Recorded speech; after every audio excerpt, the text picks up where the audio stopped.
Yang pertama itu ilmu sebagai objek kajian filsafat. Filsafat ilmu adalah cabang filsafat yang fokus pada kajian tentang ilmu itu sendiri. Di sini kita akan membahas apa yang dimaksud dengan ilmu, karakteristiknya, dan perbedaannya dari bentuk pengetahuan lainnya. Ilmu memiliki beberapa karakteristik utama. Yang pertama, objektivitas. Ilmu berusaha untuk mengungkap kebenaran yang dapat diuji dan dibuktikan. Yang kedua, sistematis. Ilmu menggunakan metode yang terstruktur untuk mengumpulkan data dan kesimpulan yang menarik. Yang ketiga, reproduksibilitas. Hasil penelitian ilmiah harus dapat diproduksi oleh penelitian lainnya. Filsafat ilmu mencakup pertanyaan-pertanyaan mendasar seperti apa itu ilmu, bagaimana kita mengetahui bahwa sesuatu itu benar, apa batasan-batasan pengetahuan ilmiah. Terdapat 3 dimensi utama dalam filsafat ilmu. Yang pertama, ontologi, mempelajari hakikat kenyataan dan apa yang ada. Yang kedua, epistemologi, mengkaji cara memperoleh pengetahuan dan apa yang dianggap sebagai kebenaran. Yang ketiga, aksiologi, menyoroti nilai-nilai etika dalam praktik ilmiah. Berikutnya yaitu tujuan filsafat ilmu. Tujuan utama dari filsafat ilmu adalah untuk memperdalam pemahaman kita tentang dasar-dasar pengetahuan. Ini mencakup mendorong pemikiran kritis terhadap asumsi-asumsi yang ada, mengintegrasikan nilai-nilai moral dalam pengembangan ilmu, menyediakan kerangka kerja untuk memahami bagaimana ilmu berfungsi dalam masyarakat. Pada bab 2, kita mempelajari tentang sejarah perkembangan ilmu. Yang pertama itu landasan ilmu pada zaman Yunani. Mari kita menelusuri kembali ke zaman Yunani kuno, di mana banyak pemikiran dasar pertama kali mengajukan pertanyaan filosofis tentang alam semesta.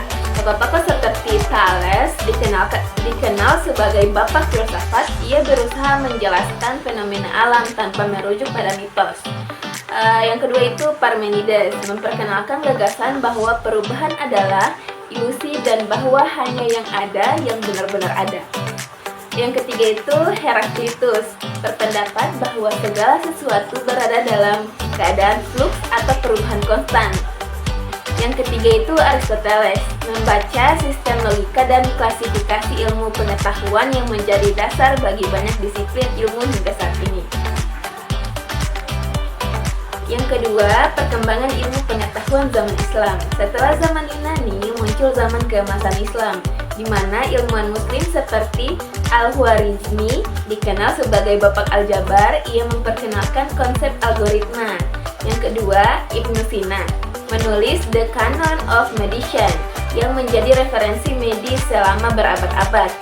Pusat-pusat pengetahuan seperti Bait al-Hikmah di Baghdad menjadi tempat penting bagi penerjemahan dan pengembangan ilmu pengetahuan. Yang ketiga, kemajuan ilmu pengetahuan zaman Renaissance dan modern. Zaman Renaissance membawa kebangkitan minat terhadap ilmu pengetahuan dan humanisme. Tokoh-tokoh seperti Kopernikus memperkenalkan model heliocentris yang menggemparkan pandangan dunia saat itu. Yang kedua, Galileo Galilei menggunakan teleskop untuk mengamati langit dan mendukung teori heliocentris. Yang ketiga, Isaac Newton mempelajari hukum gerak dan gravitasi universal, meletakkan dasar bagi fisika modern. Yang keempat, Kemajuan ilmu zaman kontemporer. Di zaman modern ini, informasi teknologi telah merevolusi cara kita melakukan penelitian. Namun, kemajuan ini juga membawa tantangan baru, terutama dalam hal etika penelitian. Pertanyaan tentang privasi, penggunaan data, dan tanggung jawab ilmuwan menjadi semakin penting. Bab 3, pengetahuan dan ukuran kebenaran.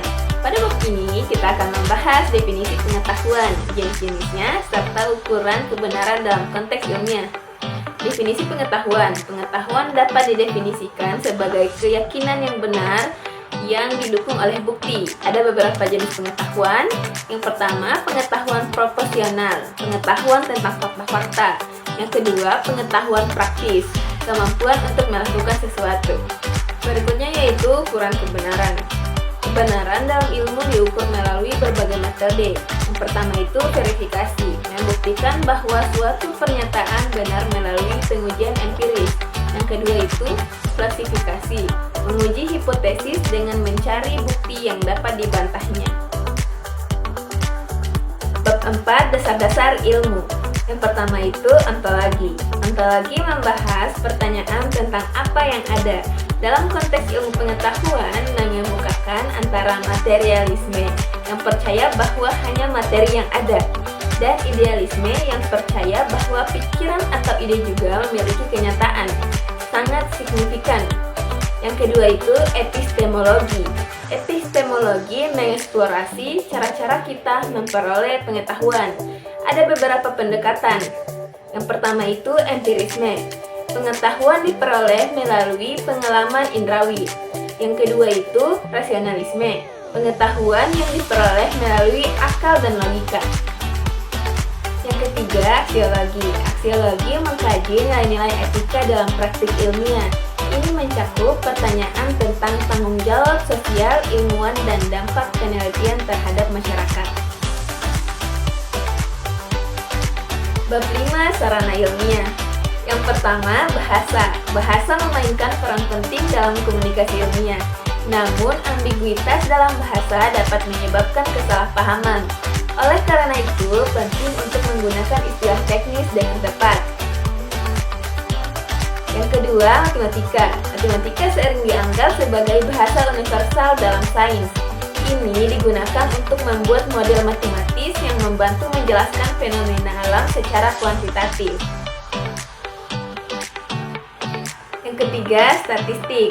Statistik adalah alat penting dalam analisis data. Kita membedakan antara statistik deskriptif yang menggambarkan data dan statistik inferensial yang digunakan untuk menarik kesimpulan dari data sampel. Yang keempat, logika. Logika adalah dasar dari argumen ilmiah. Ini membantu kita menyusun argumen dengan cara yang valid dan konsisten. Terdapat dua jenis logika. Yang pertama itu logika formal, berfokus pada argumen struktur. Yang kedua itu logika informal, menyentuh aspek praktis dari argumen sehari-hari.